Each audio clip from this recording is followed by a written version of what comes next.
I'm just standing here because I'm thinking we all need a moment to reflect, to feel what Richard shared, to think about Richard, Cliff, and Jay.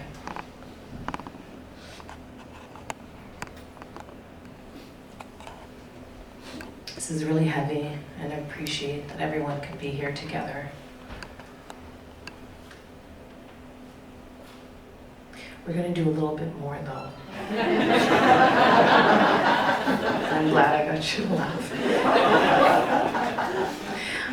At this point in time, we're going to open up the mic, but before we open it up again to share about Jay, and of course, if you want to share more about Richard, please come forward. But before that, I'm inviting Doug Cooper up because he's going to share a wonderful tribute that a good friend, Beth Follett, wrote when Jay died in July, and had given it to Richard Cliff to share tonight.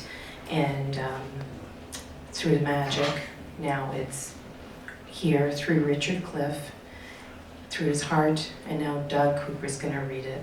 I welcome Doug Cooper. I'll just share a bit about, come. You don't want to hear me. Remember, I was the one who didn't like to be up here. So. But Beth Follett, thank you so much for this tribute. We're actually, I probably should have shared this before, we're videoing this piece of the formal part for people who aren't able to be here.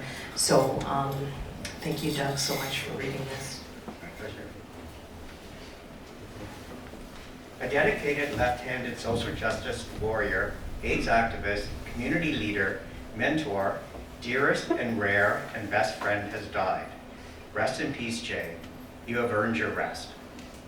When one works with marginalized populations, as Jay did over the decades, one heart can become either exceedingly tenderized, as Jay's did, or closed off and bitter. It is a measure of this beautiful man that, despite the utter devastation caused by the loss in the 1990s of a close circle of intimates to AIDS and aging, he gradually picked himself up and moved to Ottawa, alone, to direct Bruce House, giving endlessly and sacrificing his own health at times in order to do so.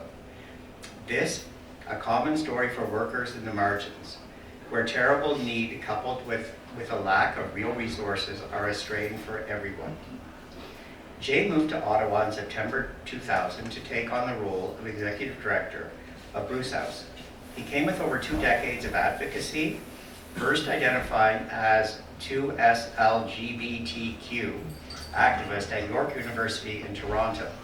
He participated in many events promoting equality in community, including the 1977 protest of the Montreal police raids of 2 bars, Le Mestique and Trucks, and the 1981 protest of the Toronto bathhouse raids. As HIV/AIDS came to the forefront, he volunteered with many AIDS service organizations, including AIDS Action Now. He also worked for 2 ASOs in a leadership capacity starting in 1996. Upon arriving in Ottawa, Jay took on many advocacy issues locally, provincially, federally, and internationally.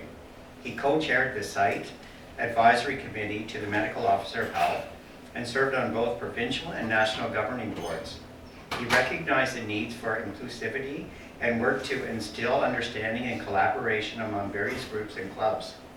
He championed social justice issues such as housing, homelessness, poverty, and trans rights. On he battled, our Jay, through 4 decades, through one crisis after another, after another, after another. Everywhere he went, he offered encouragement and fittingly ironic humor, his lovely blue eyes twinkling. Jay believed in the innate value of everyone and took to heart his responsibility to care for everyone he met along his path. Some achievements. Ontario AIDS Network Honor Roll, Board of Directors on Ontario AIDS Network, May 2005, recipient of the Queen Elizabeth II Diamond Jubilee Medal in 2012 in honor of his significant contributions and achievements to Canadian society, a member of the Ottawa Gay Men's Chorus, an occasional actor, Grand Marshal of the 2013 Capital Pride, Ottawa's LGBTQ community and beyond will surely miss Jay's dedication, love, song, his gorgeous voice, his flirtation, and his tenacity, as will his sister, his brother, his nieces and nephews, and his loving friends on location. Those are the words of